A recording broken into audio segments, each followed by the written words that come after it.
प्रिय विद्यार्थियों, आप सभी का हार्दिक स्वागत है आपके अपने चैनल द सेंस गुरु में। मैं संजय कुमार पुनः आपके बीच उपस्थित हूँ बिहार बोर्ड के वर्ग 12वीं से संबंधित हिंदी विषय के काव्यखंड को लेकर के। काव्यखंड का जो 5वां चैप्टर है आचार्य भूषण रचित कवित है। इस पाठ से संबंधित अपने पहले वीडियो में मैंने आचार्य भूषण जी के जीवन परिचय सहित पाठ से संबंधित जो महत्वपूर्ण परीक्षोपयोगी तथ्य था उसका संपूर्ण विवरण आप सबों के समक्ष प्रस्तुत किया था। मुझे विश्वास है कि आप उससे लाभान्वित हो रहे होंगे। आज के इस वीडियो में हम आचार्य भूषण रचित जो कवित है, कवित की जो पंक्तियां हैं उसका सरलार्थ और भावार्थ आप सबों के समक्ष स्पष्ट करने वाले हैं। आप सभी से मेरा विनम्र आग्रह है कि मेरे इस वीडियो के साथ आप अंत तक बने रहेंगे ताकि सरलार्थ भावार्थ को आसान शब्दों में समझ करके आप परीक्षा में उच्चतम अंक प्राप्त कर सके।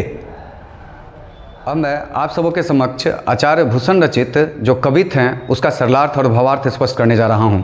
लेकिन उससे पहले आप सभी के लिए जानना बेहद ज़रूरी है कि कवित होता क्या है, कवित कहते किसे हैं। तो समान अर्थ में कविता को ही कवित कहा जाता है और विशेष अर्थों में यह एक वर्णिक छंदों का एक समूह होता है जिसमें 4 चरण होते हैं और प्रत्येक चरण में 31 वर्णों की संख्या होती है। एक अन्य तथ्य से अवगत होना भी आप सभी के लिए ज़रूरी है कि जो प्रस्तुत पाठ में जो आचार्य भूषण रचित जो कवित हैं उसके 2 भाग है। पहले भाग में उन्होंने वीर शिवाजी के जो वीरता है, उनके जो शौर्य है, उनके जो पराक्रम है उनका बखान किया है और दूसरे चरण में बुंदेला राजा छत्रसाल की जो तलवार की जो पराक्रम है, उनकी वीरता, उनके पराक्रम का बहुत ही बेहतरीन तरीके से आचार्य भूषण जी ने वर्णन किया है। तो चलिए आचार्य भूषण रचित जो कवित हैं उनकी पंक्तियों के हम अब अर्थ जानते हैं। ध्यान से सुनेंगे, समझेंगे। प्रस्तुत पंक्ति के ऊपर हम सबसे पहले चर्चा करते हैं। प्रस्तुत पंक्ति जो है इस प्रकार से है कि इंद्र जिमि जम्भ पर, बारब जो अम्भ पर, रावण सदम्भ पर, रघुकुल राज हैं। इस पंक्ति के हम अर्थ जानें इससे पहले इसमें जो कठिन शब्द हैं उसकी हम चर्चा कर लेते हैं। आप इंद्र भगवान को जानते ही, ये स्वर्ग के राजा हुए और जिमी का मतलब जैसे, जम्भ मतलब यमराज, बारम मतलब समुद्री आग, ज्यो का मतलब जैसे, अम्ब मतलब जल, और रावण आप जानते हैं सदम्भ का मतलब अहंकार होता है। और रघुकुल जो है यहाँ पर शब्द जो प्रयोग किया गया है भूषण जी के द्वारा वो श्री राम जी के लिए किया गया है क्योंकि श्री राम रघुकुल के वंशज हैं। तो आइए प्रस्तुत पंक्ति के जो अर्थ है वो किस प्रकार से होगा। तो इस प्रकार से कि जिस प्रकार से यमराज के ऊपर इंद्र का राज है और जल के ऊपर समुद्री आग का नियंत्रण है और अहंकारी रावण पर श्री राम का राज है, ठीक उसी प्रकार से जो विदेशी आक्रांता हैं, अनार्य है, आक्रमणकारी हैं, उस पर वीर शिवाजी का राज हैं। ये पंक्ति अगर आपके एग्ज़ाम में पूछ दिया जाए इसका सरलार्थ भावार्थ लिखने के लिए तो हम कैसे लिखेंगे, ध्यान से सुनेंगे। तो आपको सबसे पहले लिखना पड़ेगा कि प्रस्तुत पंक्तियाँ आचार्य भूषण रचित कवित नामक कविता से ली गई है। कवित के प्रथम पद में भूषण जी ने शिवाजी के शौर्य का बखान किया है। कवि कहते हैं कि जैसे इंद्र का राज यमराज पर है, समुद्र की अग्नि का राज पानी पर है एवं अहंकारी रावण पर श्री राम का राज है, ठीक उसी प्रकार से वीर शिवाजी का राज इन तुच्छ विदेशी आक्रमणकारियों पर है। आप जरूर नोट कर लेंगे इसे ध्यान से सुन समझ करके।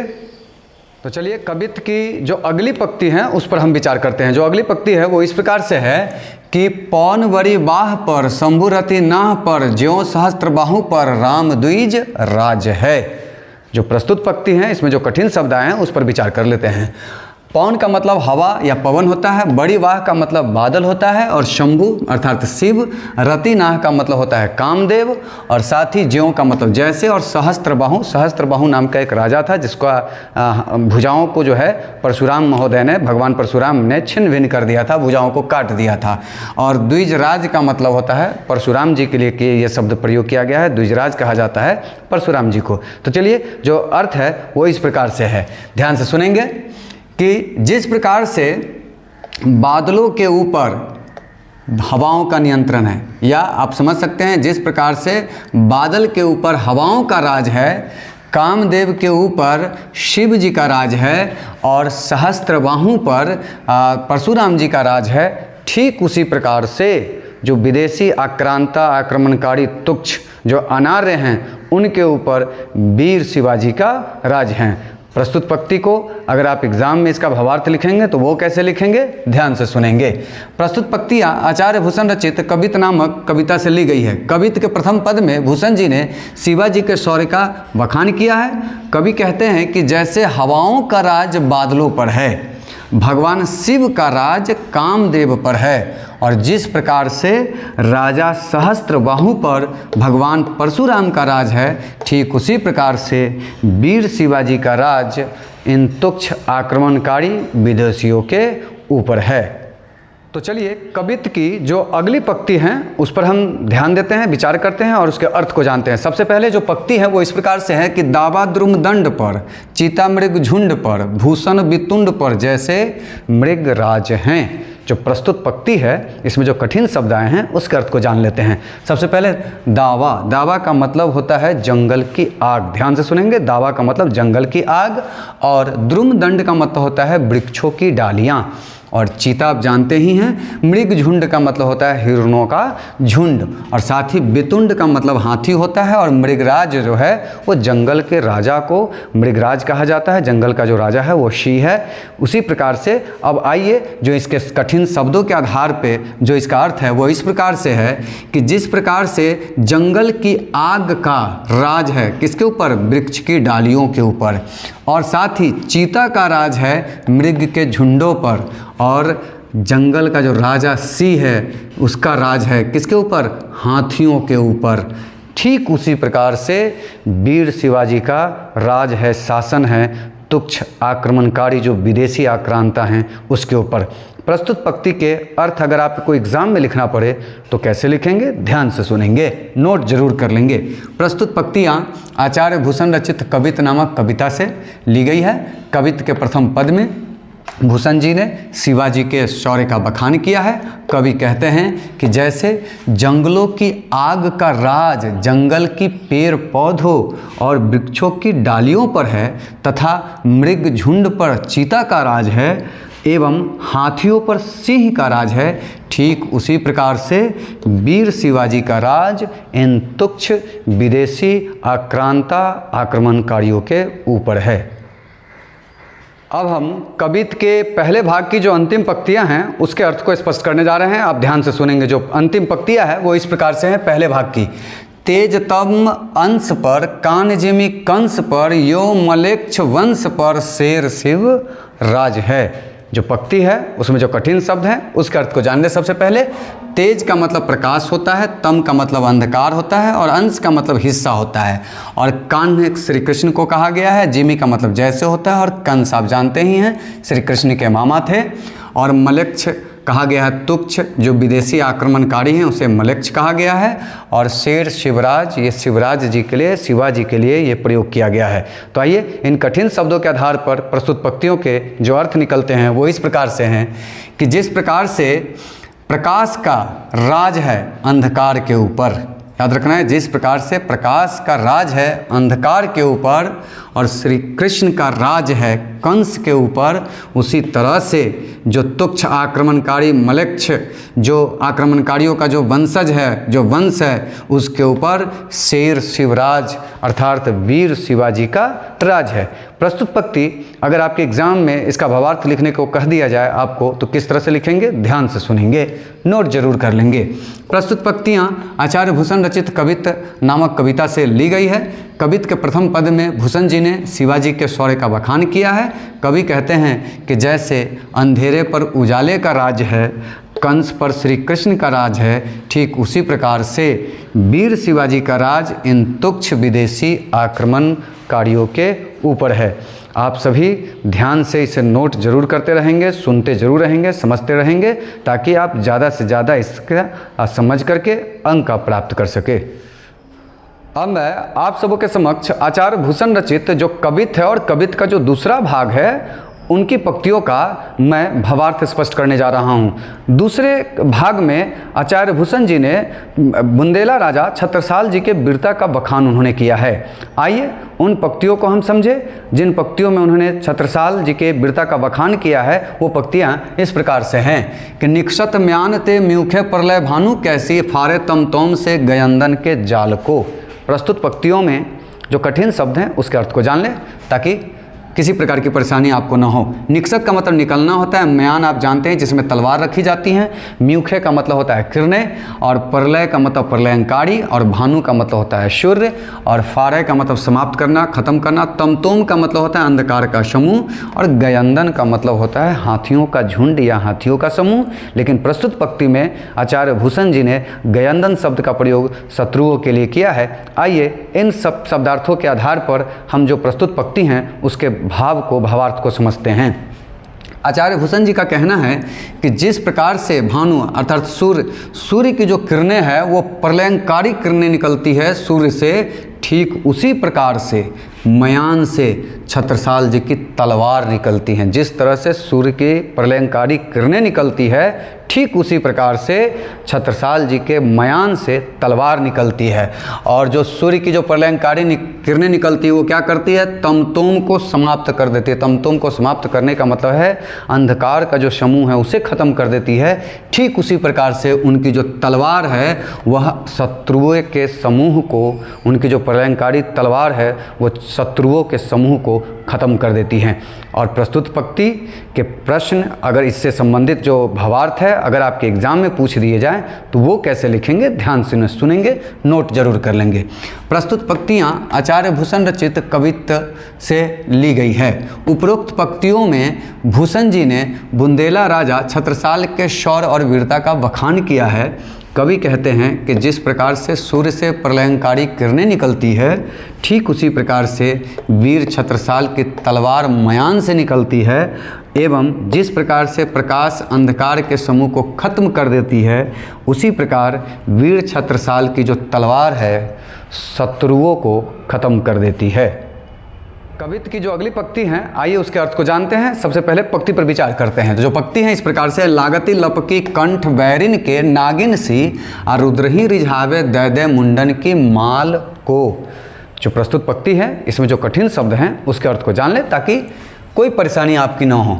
लागती का मतलब लगना, लपकी का मतलब लिपट जाना, कंठ आप जानते हैं, बैरिन का मतलब शत्रु होता है, और रुद्रही का मतलब शिव होता है, और रिझावे मतलब खुश करना, मुंडन मतलब मुंड या सिर आप कह सकते हैं, और माल का मतलब होता है माला। जो प्रस्तुत पंक्ति है इसके जो शब्दों के आधार पर जो अर्थ बनते हैं वो इस प्रकार से है कि जिस तरह से नागिन अपने शत्रुओं के कंठ से लिपट कर उसका काम तमाम कर देती है, ख़त्म कर देती है, ठीक उसी प्रकार से छत्रसाल जी की जो तलवार है वह दुश्मनों के सिर से, माथे से, गर्दन से लिपट कर उसका काम तमाम कर देती है। साथ ही उनकी जो तलवारें इस तरह से चल रही है, ऐसा लगता है कि रुद्र ही रिझावे। छत्रसाल जी की जो तलवार चल रही है जितना तेजी से, जितना प्रलय मचा रही है, वो ऐसा प्रतीत होता है कि वो शिव को खुश करने के लिए वो मुंडों की माला चढ़ा रहे हैं। तो छत्रसाल जी की जो तलवार है दुश्मनों के ऊपर जो प्रलय मचा रहा है, आतंक मचा रहा है, गर्दनें जिस तरह से उतार रहा है, ऐसा लगता है कि वह शिव को खुश करने के लिए दुश्मनों की जो मुंडों की जो माला है वो चढ़ा रहे हों। आइए इसका अगर आपके एग्ज़ाम में इस पंक्ति का भावार्थ स्पष्ट करने के लिए कहा जाए तो कैसे लिखेंगे? तो लिखेंगे कि प्रस्तुत पंक्तियाँ आचार्य भूषण रचित कवित्व से ली गई है। उपरोक्त पंक्तियों में भूषण जी ने बुंदेला राजा छत्रसाल के शौर्य एवं वीरता का बखान किया है।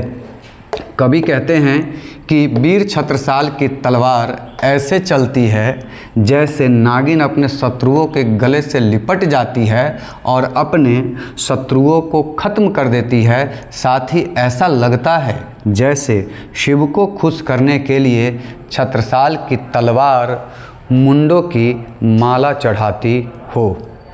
कवित्व की जो अगली पंक्तियां हैं आइए उस पर विचार करते हैं और उसके अर्थ को जानते हैं। जो अगली पंक्ति है वो इस प्रकार से कि लाल क्षितिपाल छत्रसाल महाबाहुबली, कहाँ लो बखान करो तेरी करवाल को। प्रस्तुत पंक्ति में जो कठिन शब्द आए हैं उसके अर्थ को जान ले। लाल का मतलब प्यारा होता है और ये क्षितिपाल छत्रसाल महाबाहुबली जो है वो छत्रसाल जी के लिए प्रयोग किया गया है, अर्थात उनकी प्रशंसा में इतना बड़ा वो शब्द लिया गया है कि क्षितिपाल छत्रसाल महाबाहुबली बताया गया है।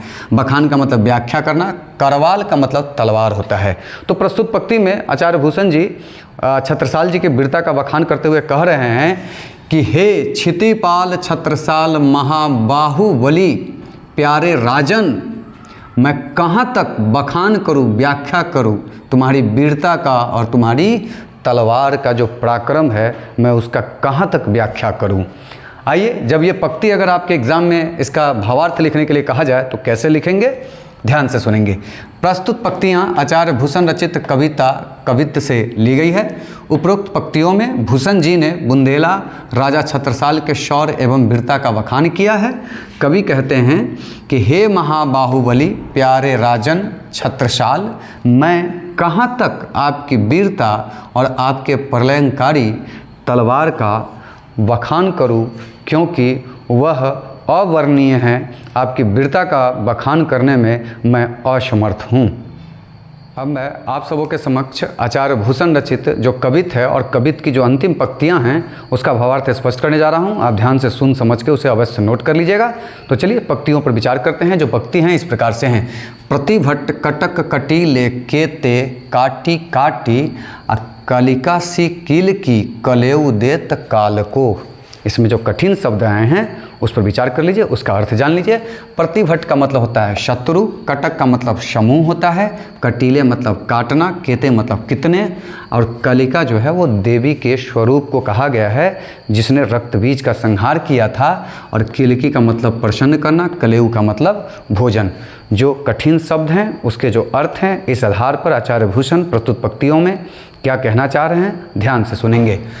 आचार्य भूषण जी का कहना है कि हे छत्रसाल, हे राजन, जिस तरह से आपकी तलवारें दुश्मनों के सर को काट रही है ना, शत्रुओं के सिर को काट रही है, वह ऐसा प्रतीत होता है जैसे कलिका अर्थात माँ काली ने रक्तबीज का जिस तरह से संहार किया था, ठीक उसी प्रकार से आपकी तलवारें भी लग रही है कि दुश्मनों के समूह का संहार कर रही है। साथ ही आपकी तलवारें इस तरह से चल रही है जैसे लग रहा है, ऐसा प्रतीत हो रहा है कि आप माँ काली को प्रसन्न करने के लिए भोजन स्वरूप दुश्मनों का जो सिर है वह आप उनको भेंट कर रहे हैं, उनको समर्पित कर रहे हैं। अगर ये पंक्ति आपके एग्ज़ाम में पूछ दिया जाए तो उसका अर्थ आप कैसे लिखेंगे, ये बेहद ज़रूरी है आपके लिए जानना। ध्यान से सुन लीजिए, समझ लीजिए। प्रस्तुत पंक्तियाँ आचार्य भूषण रचित कविता से ली गई है। उपरोक्त पंक्तियों में भूषण जी ने बुंदेला राजा छत्रसाल के शौर्य एवं वीरता का बखान किया है। कवि कहते हैं कि हे राजन, आपकी जो प्रलयंकारी तलवार है वह शत्रु समूह के सिर को इस प्रकार काटती है जिस प्रकार देवी काली का रूप रक्तबीज का संहार किया था, और ऐसा लगता है जैसे माँ काली को प्रसन्न करने के लिए आपकी जो तलवार है वो कलेऊ दे रही हैं। अब जितने भी पंक्तियाँ थे कवित्त के उसका बड़े ही आसान और सरल शब्दों में मैंने उसका भावार्थ आपके समक्ष रखा है। उम्मीद है कि मेरा ये जो वीडियो है आप सबों को बहुत बेहद पसंद आएगा। अगर आपको ये मेरा वीडियो पसंद आया है तो अपने मित्रों के बीच शेयर ज़रूर कर दीजिए। आप लाइक करिए, सब्सक्राइब करिए, और इस उम्मीद के साथ कि आप अगर इसको बहुत ज़्यादा अपने मित्रों के बीच शेयर करते हैं, लाइक करते हैं, सब्सक्राइब करते हैं, तो मैं यथाशीघ्र आपके बीच पुनः अगले पाठ का वीडियो लेकर के आपके बीच उपस्थित होऊंगा। तब तक के लिए शुभ विदा, धन्यवाद।